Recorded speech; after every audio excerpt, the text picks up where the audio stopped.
O presidente Pablo Longoria ambicionava converter Roberto De Zerbi em, palavras dele, o Simeone do Olympique de Marseille. Mas o italiano e o clube francês rescindiram consensualmente o contrato que os ligava por mais 16 meses. O mandato de De Zerbi no Velodrome foi sim exitoso, mas não de sucesso. Exitoso porque provocou um impacto extremamente positivo no Marseille. De Zerbi, inclusive, no século XXI, é o técnico do Marseille com maior porcentagem de vitórias, 56,5%. Reconduziu o clube à Champions, imprimiu um estilo de jogo reconhecível, atraiu jogadores com um prestígio, com um status que não jogariam no Marseille sem De Zerbi, como Rabiot e Pavard, por exemplo, além de jovens talentos como Greenwood, Nwaneri, Igor Paixão, Guiri, etc. Mas não houve sucesso, porque o Marseille não apresentou a maturidade, a maturação para que esse projeto fosse longevo, fosse duradouro. O Marseille irá para o seu 32º treinador no século XXI. É um número absurdo.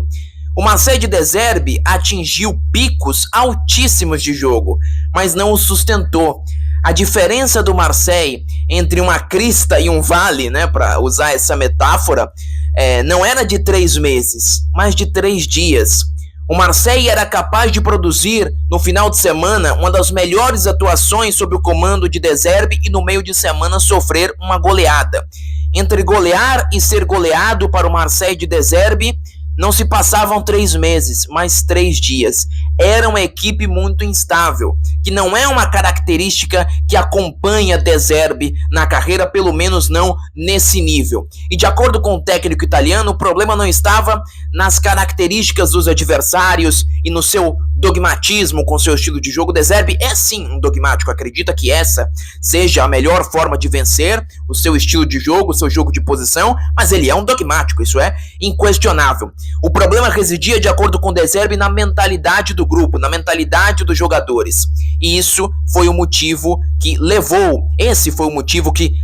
provocou a demissão de De Zerbi. Ele acreditava que não tinha mais condições de reverter o quadro mental desses jogadores. Na derrota de domingo, vexaminosa para o Paris Saint-Germain, a maior da história do OM, no clássico com o PSG, para De Zerbi isso ficou líquido e certo, que não seria uma venda, uma punição de jogador, o excluindo do elenco, ou um retiro de uma semana para treinar em Roma, como ele fez no final da temporada passada para garantir a vaga na Champions, que solucionaria o panorama. O relacionamento de De Zerbi com os jogadores não foi sempre o melhor, com alguns jogadores em específico. Houve no início da temporada a discussão muito grave nos vestiários entre Rabiot e Rowe. A diretoria respaldou a decisão de De Zerbi, decidiu vendê-los. Mais recentemente, o Murillo, panamenho, que era um dos jogadores que melhor interpretava o modelo de jogo, inclusive, do Roberto De Zerbi, era um jogador que atuava na linha de defesa, mas avançava muito para apoiar o ataque, foi culpado publicamente nos treinamentos, diante de todos os outros companheiros, pelo De Zerbi por erros defensivos, acabou sendo vendido. Não foi a melhor postura do De Zerbi, que teve um relacionamento conflituoso com alguns jogadores, sendo o De Zerbi um técnico explosivo, obsessivo, muito apaixonado por futebol, num ambiente também muito explosivo e apaixonado por futebol, que pretende sempre muito, pretende sempre a excelência, nem sempre pode cobrá-la racionalmente, mas nesse caso poderia. O Marseille investiu muito. Na metade da temporada passada, trouxe Guiri.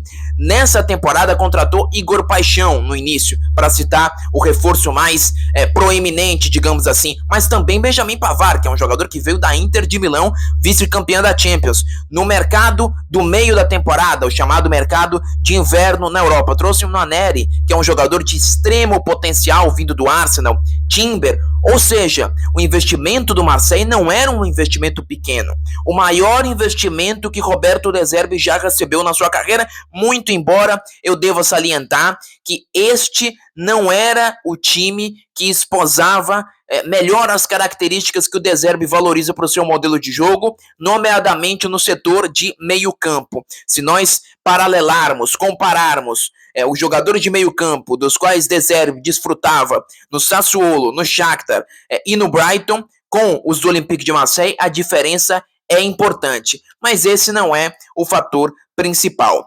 De Zerbi, sim, trouxe entusiasmo ao Olympique de Marseille. De Zerbi atingiu, sim, o objetivo na temporada passada de retornar à Liga dos Campeões. Nessa temporada, apesar do fracasso na Champions, 3-0 para o Clube Bruges, eliminado na primeira fase, com investimento do Marseille inaceitável, estava a 3 partidas de quebrar o jejum do clube, de ser campeão da Copa da França, já sem o Paris Saint-Germain.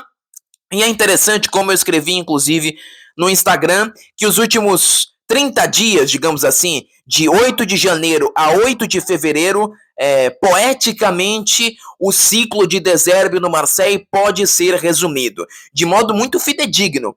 Poeticamente, porque 8 de janeiro, o Olympique de Marseille joga com o Paris Saint-Germain, faz uma grandíssima partida e por segundos não é campeão da Supercopa. 8 de fevereiro, o Olympique de Marseille joga novamente com o Paris Saint-Germain, que já havia sido derrotado pelo Marseille na Ligue 1, no Parque dos Príncipes, 5-0 para o PSG. Uma atuação constrangedora do Marseille que provocou a demissão de Roberto De Zerbi, a saída consensual, conforme foi divulgado publicamente, de Roberto De Zerbi.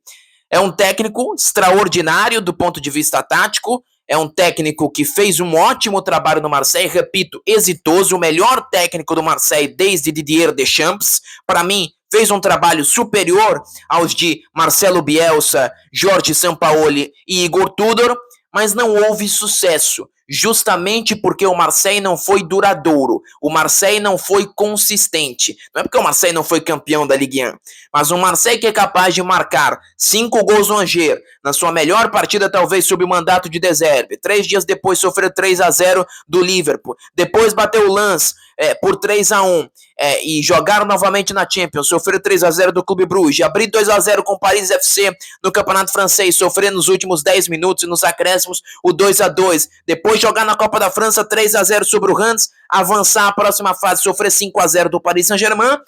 É evidentemente uma equipe sobre a qual não é possível ter fiabilidade, com a qual não é possível estabelecer nenhuma relação de confiança. O melhor Marseille é muito superior ao Lyon e ao Lens, por exemplo. Mas quando aparece esse melhor Marseille? E com que frequência aparece o pior Marseille? Quase a mesma quantidade de vezes, a cada 3 dias. A ver o próximo passo de De Zerbi e o próximo passo do Olympique de Marseille, que parecia ter acertado na escolha do seu técnico, finalmente, mas agora irá para o seu 32º comandante na casa-mata desde o início do século. É um clube realmente numa crise que não tem fim.